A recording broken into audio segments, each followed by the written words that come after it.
Запеченная целиком курица – идеальный объединяющий фактор для стола. Во-первых, она, несмотря на свой компактный размер, довольно внушительна по габаритам, по весу, и удельный вес мяса в ней значительно превышает, так сказать, возможности всех других ее коллег-конкурентов в птичьем мире.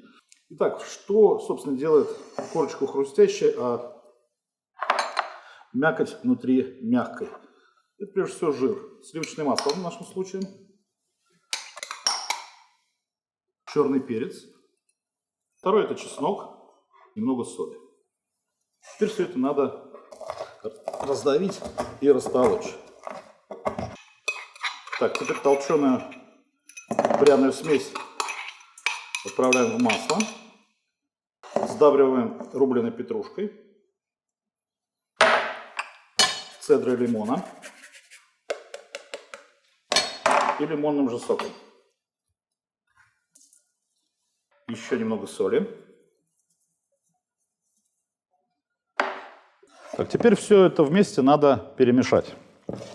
Масло вбирает в себя вкусы чеснока, перца, соль впитывает, цитрус.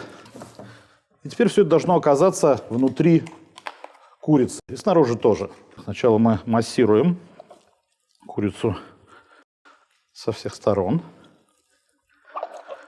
Теперь мы должны забраться курицей под кожу, аккуратно, стараясь эту кожу не повредить. И теперь распределяем аккуратно по максимальной территории грудки. Собственно, грудка куриная больше всех остальных частей нуждается в этой инъекции сливочного масла, поскольку именно она при запекании страдает от температуры больше всего и неминуемо теряет сочность. А масло – это то, что позволит ей эту сочность сохранить. И отправляем в форму или на противень.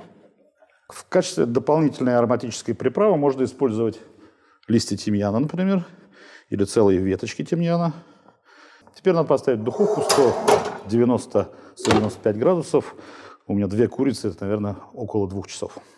По прошествии нужного времени у вас в руках окажется вот это вот чудо румяное с хрустящей корочкой, нежнейшим сочным мясом. Лучшим гарниром к этому будет, конечно, ваш аппетит. Дерзайте.